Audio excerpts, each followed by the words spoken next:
Jim Floyd, I have to say that I think you always can sum things up with common sense and with retrospection and also looking towards the future. What do you think of consolidation? What do you think of Princeton? What about the black community? Do we have a black community left in town? We have a diminishing black community, and at one time it was very pronounced and very recognized, but it's certainly not the case today. We have this continuous incursion into what used to be the black community geographically, as well as with our neighbors, the inhabitants. But that's diminished considerably, and it's hopefully something that can kind of cease, and we can enhance our diversity through this process of consolidation. I think, quite frankly, one of the things we are losing is the diversity in this community, which is, quite frankly, a real cornerstone and really a foundation.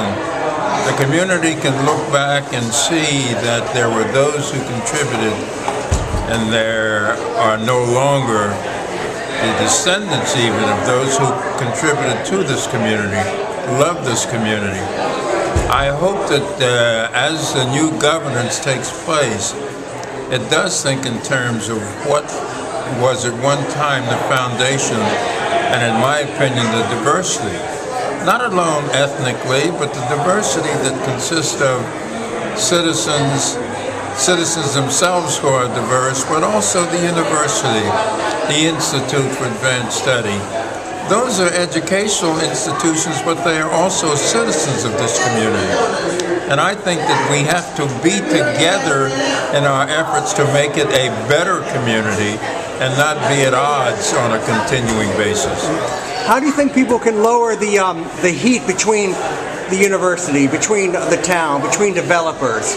Well, I think the first thing we have to do is to remove the stigma of advocacy and think in terms of a policy of cooperation and working together.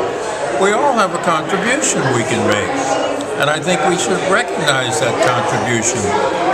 I don't think that we can go through a period of time beyond this consolidation celebration today unless we recognize the fact that consolidation also implies consolidation with your neighbor.